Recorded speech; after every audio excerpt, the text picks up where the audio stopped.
Many of us think that outside winter weather is the worst thing in the world. I mean, as a senior, we got to get to the mailbox and get our mail. We got to get to doctor's appointments. We got to walk in slippery parking lots, and we think the outside is the worst place to do this. But really, the hidden danger is behind the doors, and I'll tell you why. And this is what I've seen working in the emergency room, etc. So I'm Suzanne. I am the founder of caregiverhaven.com.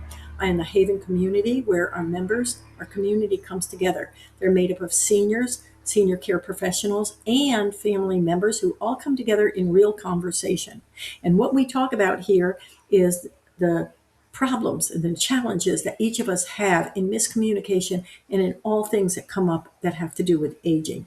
So please, if you like this video, go ahead and subscribe to my channel or share it with someone else. I will tell you that January sees more senior falls than any other month of the year, and the statistics are frightening. I've worked in the emergency room in urgent care. I've worked family practice and geriatric care for years as a physician assistant. And in this background, working with families, I see that most falls were entirely preventable. People just don't know what to look for. Cold weather, cold weather forces everyone indoors more, right?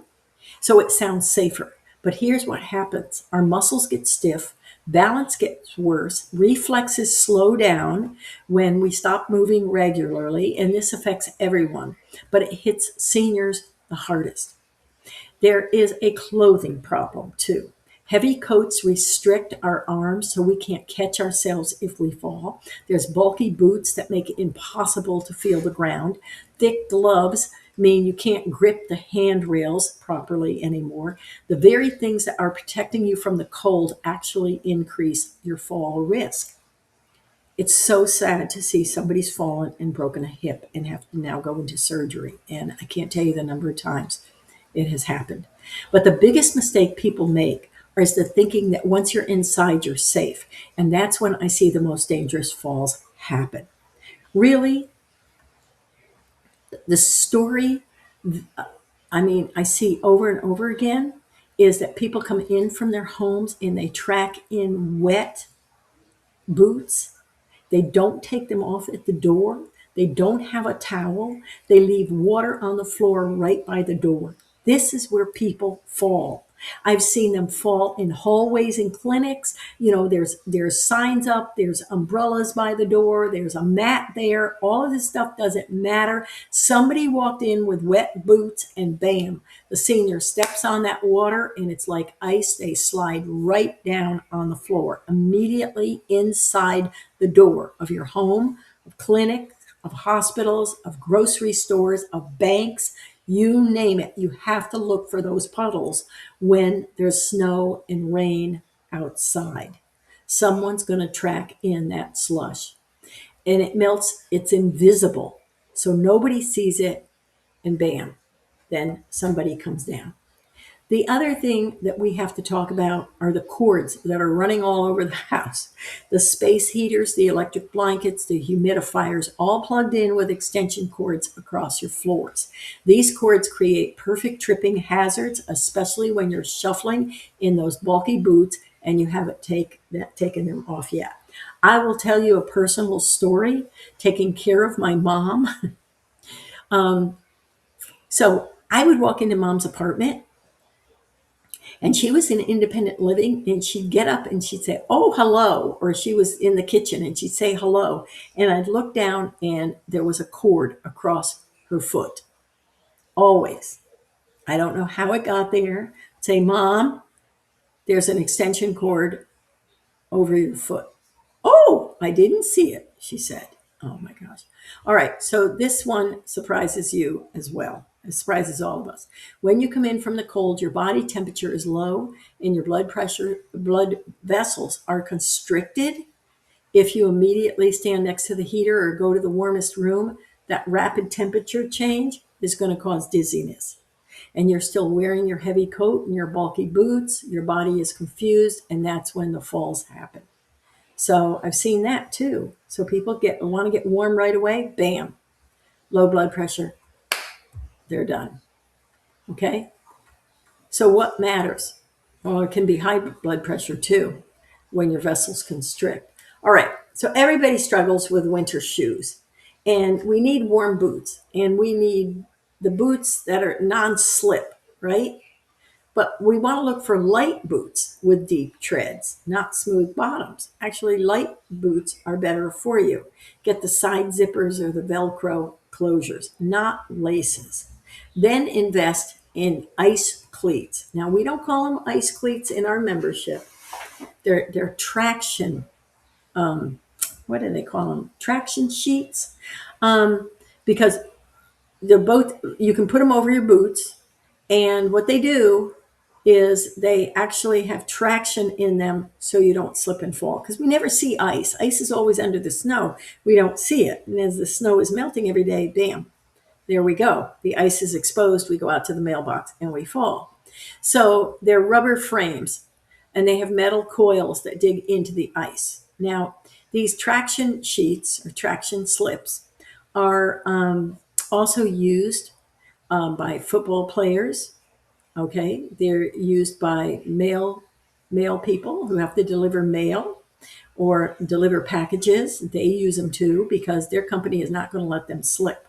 So it's very professional. It's a very professional tool that people use. So it doesn't mean you're old. It doesn't mean you're feeble when your senior says, "I'm not going to wear them."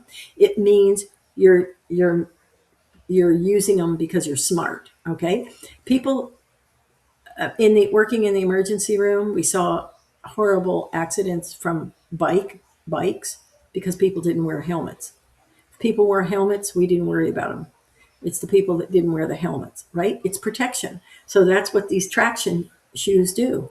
These attachments, they are amazing to keep the senior from falling, or any of us from falling, really. Maybe we should get used to wearing them now while we're still young, so we won't have a problem telling our adult children someday that we don't want to wear them. Maybe we should wear them now, and then, it'll just be easier going for our adult children when they take care of us someday. I don't know.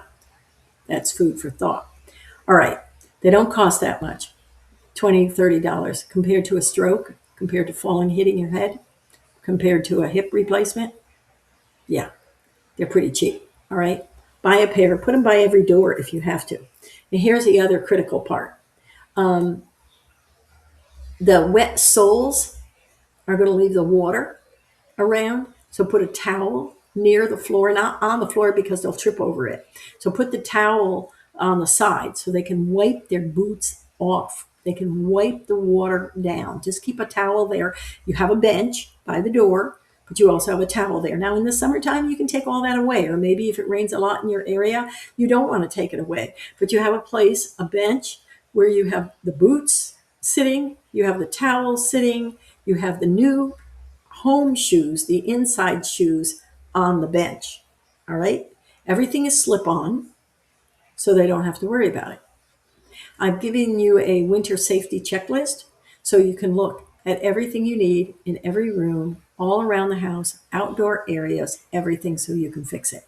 It's free. It's in your description. Go ahead and use it. There is nothing worse than to see you in the ER because your loved one fell. And I start to ask these questions. All right. The other thing is using rock salt. Of course, I know it eats up your driveway, but there are better kinds out there that will melt the ice, even at 25 below. It will melt the ice. You really have to have it clean. And you know what? Every night it's going to melt and it's going to freeze again. Sand doesn't melt ice, but it does provide traction. But if you get those traction slip-ons, you're going to be in good shape. All right. I don't care what product you use, just so you know, it gives us false sense of security. People should still be using precaution no matter where they are with what's going on. The other thing is bathrooms. Oftentimes, bathrooms are already the most dangerous room in the house. We all know that, right? But winter makes them worse because of the cold floors. Cold floors are slippery floors. They always slippery floor. In a hot shower, the steam is going to create condensation. So the tub on it creates it on the floor, on the tub, the grab bars in the shower. All of this now gets condensation and your hand slips. It slips. You go to grab it and bam, it slips. Mark every stair edge with bright tape so it's clearly visible. Test your handrails. Make sure they're tight and not wiggly. Nobody should ever walk around in the dark, so you get those night lights all throughout the house. So if any of you get up in the middle of the night, you don't stub a toe, but you know exactly where you should walk. All right? Room by room. Grab this description below so you get it all. Despite all your precautions, falls are still going to happen. If you fall, don't panic. As a senior, tell them not to panic. Lie still. They can assess what's hurt. If they have severe pain and can't move, or they hit their head, they can't get up.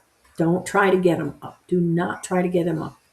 Use the 911 call. Okay, get the ambulance there. Absolutely. That's what these people are there for. They're more than willing to help, and they will help.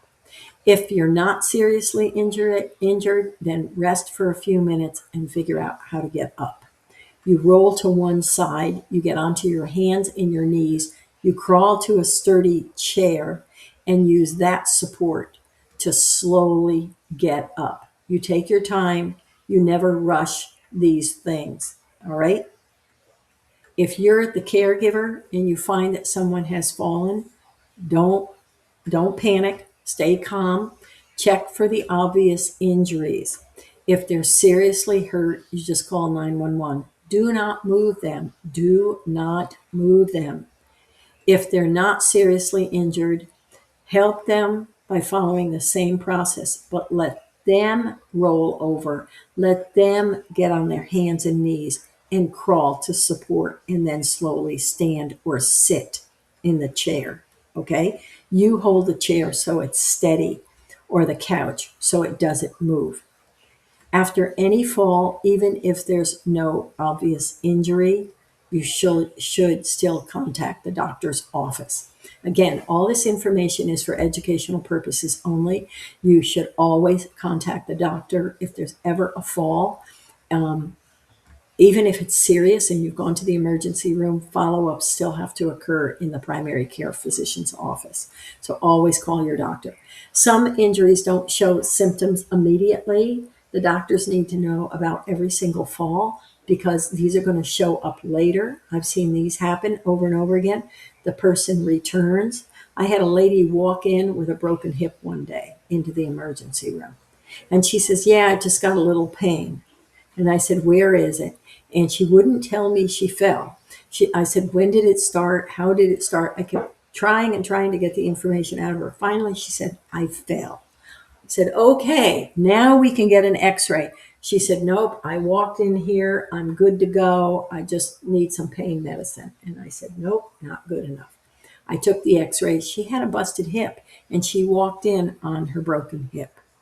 So nothing surprises me when it comes to falls. Okay. I've seen the worst of the worst, and I won't even go into that. All right. So here's what you're going to do today. You're going to download the winter safety checklist. All right. With the link below. You're going to spend a day going through the areas and you're going to fix them. You're going to put a bench by the doors, every door, because I promise you the one door you don't put a bench by, you don't put a towel by, and you don't put the slippers by, and you may have to buy 3 or 4 pairs of slippers, one for each door, but that's the door that they're going to walk through. I know it happens. I know it happens all the time. That's the door they walk through. And you get them in a habit of sitting down at the bench and taking off their boots or shoes, even during the summer. If you start on it during the summer, you know what? They'll be good by winter. Yeah. Fix the hazards you can find. All right. And if you can't fix them right away, get somebody who can fix them later. All right. Make a plan for the bad weather days. All right. Should she go out during this time or not? Make sure that every time you cross the threshold into a building, you're looking for, don't give up on the idea that they just got past the ice and there's no ice inside the door. There's ice inside the door. Spring is going to come. and the highest risk season will pass. But until then, use the tools, stay vigilant, without living in fear. You're doing everything to possibly stay safe. And I'm so proud of you for doing this. But look through everything. Make sure everything is okay and get that water off the floors.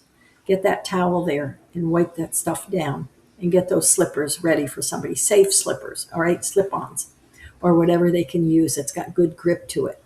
And remember those bathrooms. That condensation is so slippery during the winter months. Take care and we'll talk soon. Bye-bye.